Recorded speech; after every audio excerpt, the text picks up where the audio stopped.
Hello, Professor. Welcome to the Big Data Final Project presentation. I'm Anoop. Hi, this is Shashidhar. Hello, I'm Ansh. Hey Professor, I'm Jaideep. First off, let's look at all the components that we've used during the course of this project. Our NoSQL database that we've chosen is MongoDB. The search system that we've used is Elasticsearch. Redis as the database caching system. Cloudinary as the CDN. As the application server, we've chosen Node.js. And for the front-end web application, we've chosen Angular. And to be very specific, Angular 6. Now we've seen what all components that we've used, but to know how these components are integrated, let's look at the architecture. MongoDB has the JSON data that we've mocked up, and we've written connectors to connect Node.js to it. Similarly, we've used a similar approach to interconnect Redis and Elasticsearch to Node.js. And finally, we've made the REST APIs for Node, and then we've integrated it to the UI, which has been created using Angular. Thank you, Anoop. The NoSQL database that we have used for our application is MongoDB. It is a schemaless database. The reason why we use MongoDB is because it uses JSON-like documents that can have varied structure, and we are using the JSON object in our application. Let's look into the JSON data, and you can see here we have this is the one JSON document for one product. So we have ID, title, slogan, description, stars, category as the fields in the JSON document. So we have also included reviews for each product. So we have around 1,000 products that we are stored in the database. We are storing the data in MLab. So MLab is the cloud application where we can access the data from our application. So as you can see here, we have created a collection called products new, and each document refers to one product, and we have 1,000 documents in this, which is equal to 1,000 products, and we are accessing the data from the MLab. And the another database that we have used is Redis cache. So Redis cache is the in-memory database, and fetching the data from Redis cache is faster than faster from the hardcore database. So the reason why we use Redis cache is it is an advanced key value store which runs as a standalone application. It runs completely on memory and has ability to persist data to a separate permanent storage location. We have deployed Redis cache in Microsoft Azure. So as you can see here, this is the Redis cache that we have created the instance in Microsoft Azure, and this is the memory used from our project, and this is the server load, the Redis server load, which is shown in this part.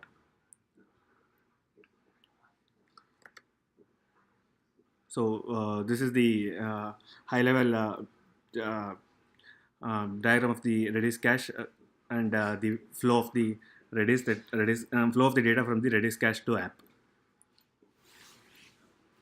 Thank you, Shashidhar.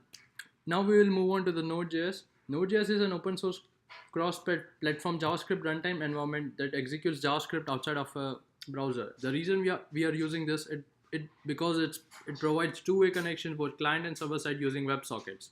We have deployed this web application e-commerce project to Azure, and what basically happens in Node.js is whenever a client submits a query, it goes through the Node API and then to the MongoDB database, which sends back the object and returns the JSON object to the front end. Let's take a look at the project structure. Here we have created the client, which includes the Angular client and the server, which has the Node API in it. In the Node API, we have created the web config file, which is right here just for the Azure deployment. It contains all the configuration for the deployment. In the Node API, we are also using Express, Mongoose, and Nodemon. Express is a flexible Node.js framework that provides creating of REST APIs quick and easy, while Mongoose is an object data modeling library connecting MongoDB and Node.js. Nodemon is a simple utility that monitors for any changes in your source and automatically restarts your server, which makes it ideal to use for web application testing and debugging. Now let's take a look at both the Angular and Elasticsearch. Angular framework presents you not only the tools but also design patterns to build your project. It keeps the view in sync with the model for us at all the time, and it does this via the transparent change direction mechanism. If we look at the Elasticsearch, it is just a search engine based on the Lucene library. It also provides the most powerful full text search capabilities of any open source product. If you look at this diagram, uh, if we search a query which looks the same as the query in the diagram, it will pass it to the Elasticsearch and get the response back, and the response goes to the Angular services using the Express framework to then goes forward to the Angular component and then to the browser, which will be seen by the user. Now let's take a look at the project structure. In the project structure, we have client, data, and the server. In the client folder, we have the Angular client, and in the server, we have the Node server with the APIs all written in it. Let's start with the start.js. What basically is there in the start.js is all the connection strings are located in this file and used all over the project. Here we have the MongoDB connection string, which we have deployed the database onto the MLab. And below it is the Elasticsearch connection string, which we are deployed onto the Microsoft Azure. If we take a look at the model.js file, Mongoose is a framework which requires a schema to operate. So even if we have a database, we need to construct a schema which makes sense for our project. So here we have created the ID, title, slogan, the description of the product, the number of stars the product has received, the category the product is in, the image URL. This image URL is the Cloudinary CDN image URL which we have deployed, and we also have price and reviews of the product. And we are using this schema into the collection called products.new, and we are using the mongoose.model to create a copy of the schema for CRUD operations in Node. Let's go to the app.js file. In the app.js file, it basically creates an index of the Elasticsearch, and it is easy to create and delete the index from MongoDB every time a change is made.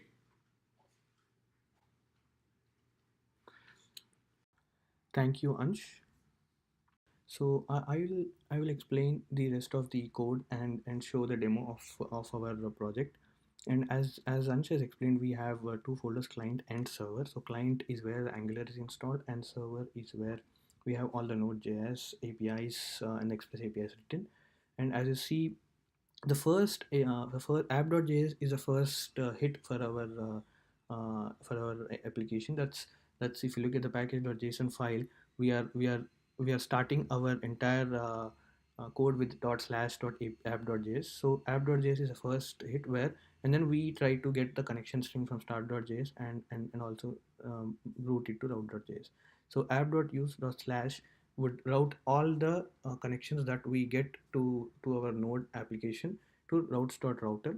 So this we made it so that it's easier to route and then easier to scale even in future as well.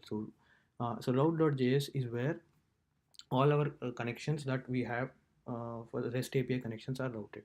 And if you look at the route.js, we have Express and Start as well. So Start is where we have the connection strings, and Express is where which will help us to create the get and the post APIs.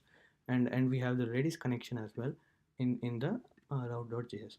So as of route.js, we have we have two we have three REST APIs in route.js. So first REST API I would want to explain is slash products.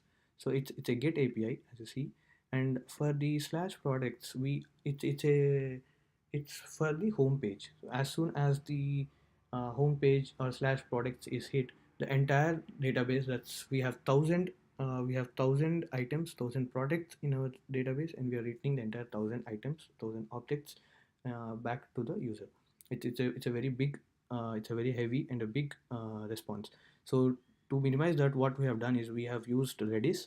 So what Redis does, it's an in-memory database, as my friend has explained. And if so, this slash products would first check if the data is available um, in Redis, and if it is available, then it would reply from the Redis in-memory database. If it's not, it will set the data. It will go to the MongoDB. It will fetch the data. It will set it in the Redis, and it will return that to the user. Similarly, we have another one that is slash products colon id. So what happens is that this colon id would be replaced with the relevant id what the UI or the relevant API is giving to us. So in a way, slash product slash could be one, slash product slash one would return the first product, that is the id one. And this is a straightforward one where we would just return the first one, we would check the relevant id in our database and then return it back. Similarly, we have the last API, that is slash search. Slash search API is integrated with the Elasticsearch, and as my friend has explained, we have created an index in our Elasticsearch and deployed it as well in the cloud. And as soon as a person searches, assuming slash search with parameters as no, like assuming wine or something, and then slash search with wine, we would create a body, would create an Elasticsearch query, and then we would search with in the Elasticsearch index that we have created, that is e-commerce best product is the index, and we search with that relevant query, and Elasticsearch would match it and then return us with the hits of the relevant, all the hits of the available products. That is the title of, in our case, it's the title of the products, and this would be returned back to the UI. So as you see, we have route.js and app.js and start.js. So going back to the client part, which is the Angular application where we have written the consumers for these APIs. So let me just demo you the code and then come back to how we have created the Angular client. So as you see, this is the application which we have created. Let me just debug, open the developer tool, so it's more easier and convenient. So as you see, the first the first hit when we reload the page is slash product. So as you see, we have deployed it in Azure website, so the API also has changed to Azure, and slash products is the relevant route. And if you look, we have 1,000 items in the first response, and as this is coming from the Redis cache, it's actually pretty fast compared to when we are retrieving it's such a big JSON. And similarly, we have all the images. If you look at the images, we are fetching all the images the relevant for the relevant product from the Cloudinary CDN which we have deployed. And if I click on any one of these products, assuming oil sunflower, obviously we don't have the naming conventions, it's a dummy data, so it's quite different. And as I clicked on on a product, it's slash product slash 4 is fetched. I see we have the URL changed as well, and this would fetch the relevant fourth ID as we are fetching it, and then the UI is built on top of that according to the response of the JSON. Similarly, let me just create let me just search with Elasticsearch. Let me, if I just type wine, so I am getting all the queries for the relevant wine. So this is built with ng key up. That is, every time I'm key up, I'm querying to the Elasticsearch. So you can see that search query equal to wine. So as soon as I entered wine, I'm making a query to the wine to the Elasticsearch, and Elasticsearch is searching it and returning 10 results, 10 top results according to its query and the score which it generates. And then I'm just taking the title of it, that is wine, and even the ID. So as you see, we have all the titles, and then when I click on this, the relevant product is again fetched. So as you see, the relevant product would be hit slash product slash find anyone. So this is how we have built our code. We just go back to the code and explain the Angular client on how we have built the Angular component based architecture. Um, so as my friend has explained, Angular is a modern framework which has this component based architecture. And in the case of e-commerce products for the big data project, we had two pages which we had to build. One is the products page, as you see, and the other one is the main home page. And so the advantage that we had with Angular was to that each and every component that we used, that's the home page is a component, as you see, navbar is another component, and then products page is another component. So each of this is another component and it's independent of itself. So that gave us an advantage to search uh, and and even build the css and the relevant typescript files according to that as well. So as you see, we have home component as well, which has its own html, css, and the typescript files as well. And as my friend has explained in the slide, we wrote the relevant uh, you know consumers, that's the gets consumers, that is for slash products, that's for the home page, it's home config. And even for the search, that's search config. But in the case of search config, we had to write an event. We had to capture the event on every click. That is, assuming if I am typing WINE, then each and every click or each and every key up, I am making a query relevantly, and then when I get results for these queries, I am just showing it upfront here. So as you see, I just start with WINE.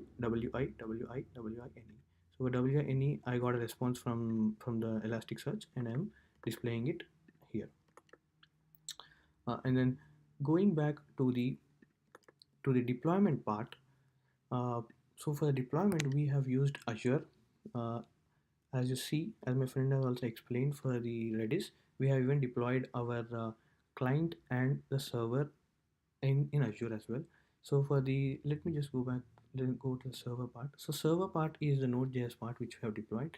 So we created a web.config file for the server part, and as you see, we have big data dash server, and we have changed the relevant, and this is a endpoint for our application, which is uh, which is used as which is used to get all the data.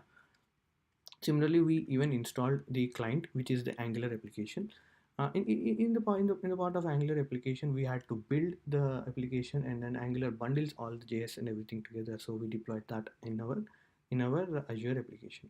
So as you see, we have all the hits and the memory load, data in and data out for our client and even for the server applications. And yes, and coming back to the deployment for the Elasticsearch, we have deployed our Elasticsearch we have created an Elasticsearch instance in cloud.elastic, that's Elasticsearch's official cloud. And then we have used Elasticsearch endpoint that they have provided in the code. So let me just show you how we have in the snapshots. So if you go to API console, so this, if I search, that is dot slash search, this is basically the entire index that we have created. So as you see, we have title, and we have indexed the entire 1,000 rows, 1,000 items in our 1,000 products, whatever we have in our Elasticsearch as well. So this is a big data application we have worked as part of the course. Thank you.